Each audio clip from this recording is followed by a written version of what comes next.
الرحمن الرحيم. أهلا بكم معنا في مادة الدراسات الاجتماعية للصف الأول الإعدادي، الدرس الأول. معاكم ميس زينب. هنبدأ إن شاء الله في الدرس الأول، وهو بيتكلم عن قارة أفريقيا. عندي قارة أفريقيا هنا بتتكلم عن الموقع والكشوف الجغرافية. كل قسم هنبتدي اللي احنا نشرحه على حدة. إن شاء الله هتطلع من الحصة دي فاهم وحافظ، مش هتحتاج انك تراجع عليها، مجرد بس انك تحل الاسئلة اللي انا هديها لك في اخر الدرس. فنبتدي مع بعض. بسم الله. عندنا هنتكلم عن الموقع. قبل ما نتكلم عن الموقع عايزين ندي نبذة بس عن قارة افريقيا. من الحاجات المهمة اللي انت لازم تعرفها في الدرس ده ان قارة افريقيا من قارات العالم القديم. يبقى اهم نقطة لازم تعرفها في الدرس، هي كذا نقطة بس من اهم النقط اللي ممكن تيجي في الامتحان اختياري او نقط، هي ان قارة افريقيا من قارات العالم القديم. ايه هي قارات العالم القديم؟ طبعا كلنا عارفين، خدناها قبل كده. اسيا وافريقيا واوروبا. وزي ما قلنا قارات العالم القديم هي اسيا وافريقيا واوروبا، تمام. ولازم نعرف ان قارة افريقيا هي جزء، ان مصر جزء من قارة افريقيا، وقارة افريقيا هي احدى قارات العالم القديم، تمام. تاني حاجة هناخدها، عندنا الموقع بشكل عام، عندنا موقع جغرافي وموقع فلكي، تمام. طيب عندي هنا الموقع الجغرافي. ايه هو الموقع الجغرافي؟ الموقع الجغرافي ده هو عبارة عن المكان بالنسبة لليابس والماء. يبقى هو عبارة عن المكان بالنسبة لليابس والايه والماء. يعني بشوف في بحيرات، في محيطات، في انهار، تمام. طب ايه هو بقى الموقع الفلكي؟ الموقع الفلكي ده بيبقى موجود على الخريطة، حضرتك بتقراه من الخطوط اللي موجودة على الخريطة. هنشرح ده دلوقتي مع بعض. في حاجة مهمة برضك لازم نقولها، ان قارة افريقيا عندنا هنا هي ثاني اكبر قارات العالم. يبقى لازم اعرف ان قارة افريقيا هي ثاني اكبر قارات العالم، وقارة اسيا هي اول قارات العالم من حيث المساحة، تمام. يبقى ايه هي القارة اللي تعتبر اول قارات العالم؟ قارة اسيا، وقارة افريقيا هي تاني قارات العالم، تمام. عندنا مساحة قارة افريقيا هي 30.4 مليون كيلومتر مربع. كل الحاجات دي حضرتك لازم تحفظها، تمام. وهي بتمثل 20% من مساحة قارات العالم. يبقى عندي اول حاجة قارة افريقيا هي من قارات العالم القديم. تاني حاجة تعد قارة افريقيا تاني قارات العالم من حيث المساحة بعد مين؟ بعد قارة اسيا. طب قارة افريقيا مساحتها قد ايه؟ 30.4 مليون كيلومتر. طب بتمثل قد ايه من مساحة قارات العالم؟ بتمثل 20% من مساحة قارات العالم. جميل. طب عندي ايه هو الموقع الجغرافي؟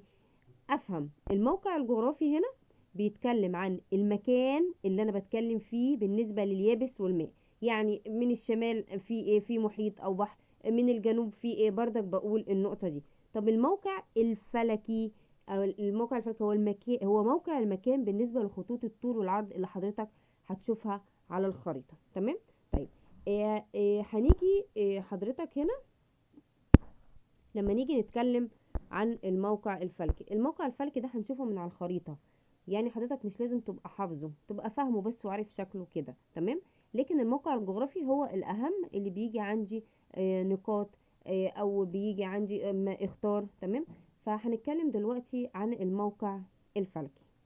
طيب قبل ما اتكلم عن الموقع الفلكي في حاجات لازم اقولها. اول حاجة عندي دائرة الاستواء. طيب ايه هي دائرة الاستواء؟ دائرة الاستواء دي حضرتك بتمر في الخريطة زي ما هوريك دلوقتي، تمام. بتمر في الخريطة، بتقسم الخريطة، تمام. اهي بس موجودة هنا كده، ثانية، موجودة هنا كده، تمام. موجودة في الجزء ده كده دائرة الاستواء اهي الموجودة اهي، تمام. دي بتقسم قارة افريقيا تقريبا لنصين، او بمعنى ادق لتلتين والتلت، تمام. طب قارة دائرة الاستواء دي لما بتمر في قارة افريقيا بتعمل ايه؟ في اماكن بتبقى حر جدا واماكن بتبقى باردة، مش كل المناخ متشابه في قارة افريقيا. ده هنتكلم عليه برضو، هنتكلم عن تنوع المناخ في قارة افريقيا. تمام. طيب عندي مدار السرطان ده بيبقى موجود في الشمال، وعندي مدار الجدي بيبقى موجود في الجنوب. يبقى قارة افريقيا لازم اعرف ان هي بتمر بثلاث دوائر عرض رئيسية. تمام. ايه هو؟ مدار السرطان في الشمال، دائرة خط الاستواء في الوسط تقريبا، هي مش في الوسط بس احنا هنقوله في الوسط تقريبا، هي بتقسم القارة لتلتين وتلت. تمام. وعندي مدار الجدي ده بيبقى موجود في الجزء الجنوبي. تمام. آم، طيب دلوقتي هنراجع تاني اللي احنا قلناه مرة تانية بسرعة. قلنا قارة افريقيا هي تاني قارات العالم من حيث المساحة، هي قارة من قارات العالم القديم. عندي لما اتكلم عن الموقع الجغرافي بالنسبه لها هقول ان هو في ثلاث دوائر عرض رئيسيه بتمر فيها. هتقولي ايه هي؟ هقول لك مدار السرطان في الشمال، دائره الاستواء في الوسط تقريبا، ومدار الجدي في الجنوب. تمام. طب دلوقتي لما اجي اقرا الخطوط الطول والعرض اللي موجوده عندي على الخريطه. تمام. هقول دائره العرض. دائره العرض كام عند حضرتك؟ 37 و33. تمام. يبقى 37 و30 شمالا. تمام. طيب وبالنسبة لجنوبا 34 و30 جنوبا. خطوط الطول اللي هي بتتكلم عن الشرق والغرب طبعا عندك 31 عفوا 51 شرقا و17 غربا. دي انت هتعرفها بس ايه قرايه كده فقط. تمام. بس المهم ان حضرتك تعرف ان في ثلاث دوائر عرض اللي هم مدار السرطان ودائره الاستواء ومدار الجدي، هم بيمروا في قاره افريقيا زي ما هو واضح قدامك. طيب دلوقتي لما الخطوط دي بتمر في قارة افريقيا بتعمل ايه؟ بتخلي لي في تعدد في المناخ. تمام. بيبقى في كذا مناخ موجود في قارة افريقيا، وطبعا المناخ ده بيأثر على النباتات وبيأثر على وجود الحيوانات، هنتكلم فيه بعد كده. تمام. طيب بالنسبة للموقع الجغرافي، الموقع الجغرافي ده بقى هو المهم. ليه؟ هقول لك دلوقتي. هيقول لك قارة افريقيا بتقع في وسط قارات العالم القديم. تمام. بتطل على مسطحات مائية. عندي مهم قوي انك تعرف ده. شمالا يعني من فوق البحر المتوسط. تمام. لو انا جيت في الخريطة اللي فوق هنا مثلا، نخليها بلون تاني كده عشان عندك هنا بص في الشمال اهو، في الحتة دي في المنطقة دي كده عندك حاجة اسمها البحر المتوسط. طب بتفصلها عن ايه؟ مهمة جدا دي برضه. بتفصلها عن قارة اوروبا. تمام. اهي عن قارة اوروبا. تمام. طيب عندي في الشرق البحر الاحمر. عندي في الشرق هنا حضرتك بص البحر الاحمر والمحيط الهندي. تمام. يبقى عندي الشرق بحر احمر والمحيط هندي. طب بيفصلهم عن ايه؟ عن قارة اسيا. تمام. طيب طب وغربا بقى، عندي غربا المحيط الاطلنطي. طيب بيفصلها عن مين بقى في المحيط الاطلنطي؟ بيفصلها عن امريكا الجنوبية وامريكا الشمالية. طب وهتقولي في الجنوب، هقول لك لا، في الجنوب ما فيش عشان هي حته صغننه كده. ماشي تمام. فاحنا مش هنقوله ان ايه اللي بيفصلها من الجنوب، في حته صغيره كده في الجنوب، فاحنا مش هنتكلموا عنها. يبقى هنا الموقع الجغرافي هنقوله تقع افريقيا في وسط قارات العالم القديم. حلو. بتعمل ايه؟ بتطل على مسطحات مائيه. حلو جدا. كلنا عارفين من الشمال زي ما انت شايف كده بتطل على ايه؟ البحر المتوسط. طيب من الشرق بتطل على ايه؟ البحر الاحمر والمحيط الهندي، عشان يفصلها عن ايه؟ عن قارة اسيا. طيب بالنسبة للغرب بتطل على المحيط الاطلنطي. ليه؟ عشان يفصلها عن امريكا الشمالية وامريكا الجنوبية. تمام. طيب هنقول تاني الموقع الجغرافي ان افريقيا تقع في وسط قارات العالم القديم وتطل على مسطحات مائيه. هقول لك من الشمال هقول لك البحر المتوسط. طب البحر المتوسط بيفصل عن ايه؟ هقول لك عن قاره اوروبا. طيب شرقا هقول لك البحر الاحمر والمحيط الهندي. طب البحر الاحمر والمحيط الهندي بيفصل عن ايه؟ هقول لك عن قاره اسيا. طب وغربا عندي المحيط الاطلنطي. طب المحيط الاطلنطي بيفصل عن ايه؟ اقول لك عن قاره امريكا الشماليه وامريكا الجنوبيه. هتقولي طب وجنوبا؟ هقول لك لا، جنوبا حته صغيره كده فمش هنتكلم فيها. تمام. طيب عندي كمان مضايق لازم اعرفها كويس جدا في قارة افريقيا. ايه هي؟ عندي مضيقين، مضيق جبل طارق ومضيق باب المندب. عندي فين لو انت حضرتك بص بص دلوقتي بالنسبة ل آه تمام، بالنسبة لقارة أوروبا عند مضيق جبل طارق. فين مضيق جبل طارق ده؟ أقول لك، شايف الحتة الصغيرة دي؟ ثانية واحدة خليك معايا كده، ثانية واحدة. الحتة الصغيرة دي اهي، دي مضيق جبل طارق. انا هنا بص في هنا كده باينه اكتر، بس انا بوريك موقعها على الخريطه.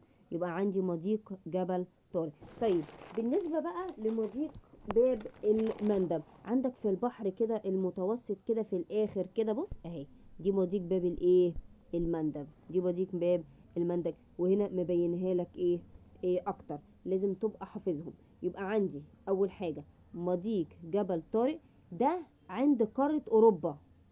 يبقى مضيق جبل طارق عند مين؟ عند قارة أوروبا. طب باب المندب آسيا، يبقى جبل طارق أوروبا وباب المندب آسيا. تمام. طب قارة آسيا عند مضيق باب المندب، تتصل بها عن طريق ايه؟ شبه جزيرة سيناء. تمام. هنتكلم عن أهمية شبه جزيرة سيناء بعد كده. حلو. يبقى هقول تاني من الأول. تمام. ممكن حضرتك كده تركزوا معايا بس عشان هنعيد الحتة دي من الأول. عندنا الموقع الفلكي والموقع الجغرافي. هنتكلم عن الموقع الفلكي. طبعا قلنا الأرقام بتبقى موجودة على الخريطة. حلو جدا. طب عندنا حاجات مهمة جدا لازم أعرفها، إن قارة أفريقيا بتمر بثلاث دوائر عرض رئيسية.